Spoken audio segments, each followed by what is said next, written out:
Metro ದರ ಏರಿಕೆಗೆ ಹೆಚ್ಚಾಯಿತು ವಿರೋಧ. ಬೆಂಗಳೂರಿನಲ್ಲಿ ಡಾಕ್ಟರ್ ಜಿ ಪರಮೇಶ್ವರ್ ಪ್ರತಿಕ್ರಿಯೆ ಕೊಟ್ಟಿದ್ದಾರೆ.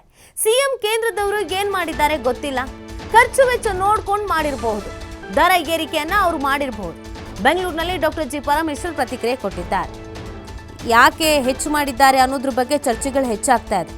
ಜನಸಾಮಾನ್ಯರಿಗೆ ಇದು ಕಷ್ಟ ಆಗ್ತಾ ಇದೆ ಅನ್ನುವಂಥ ಅಸಮಾಧಾನ ಕೂಡ ಇದೆ. ಸೊ ಇದೆಲ್ಲದರ ಬೆನ್ನಲ್ಲೇ ಪ್ರತಿಕ್ರಿಯೆ ಕೊಟ್ಟಿದ್ದಾರೆ. ಯಾಕೆ ಮಾಡಿದಾರೋ ಗೊತ್ತಿಲ್ಲ, ಅವರೆಲ್ಲ ಚರ್ಚೆ ಮಾಡ್ಕೊಂಡು ಕೊಟ್ಟಿದ್ದಾರೆ ಅಂತ ಸಮರ್ಥಿಸಿಕೊಂಡಿದ್ದಾರೆ.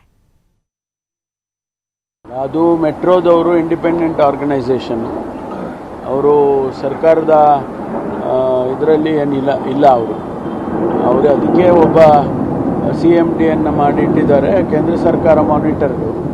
ಹಾಗಾಗಿ ಅವರಿಗೇನು ಎಕ್ಸ್ಪೆಂಡಿಚರ್ ಆಗ್ತಾ ಇದೆ ಮತ್ತು ಅವ್ರ ಖರ್ಚು ವೆಚ್ಚ ನೋಡ್ಕೊಂಡು ಅವ್ರು ಮಾಡಿರ್ತಾರೆ. ಅದು ಮೆಟ್ರೋದವರು ಇಂಡಿಪೆಂಡೆಂಟ್ ಆರ್ಗನೈಸೇಷನ್, ಅವರು ಸರ್ಕಾರದ ಇದರಲ್ಲಿ ಏನಿಲ್ಲ. ಅವರು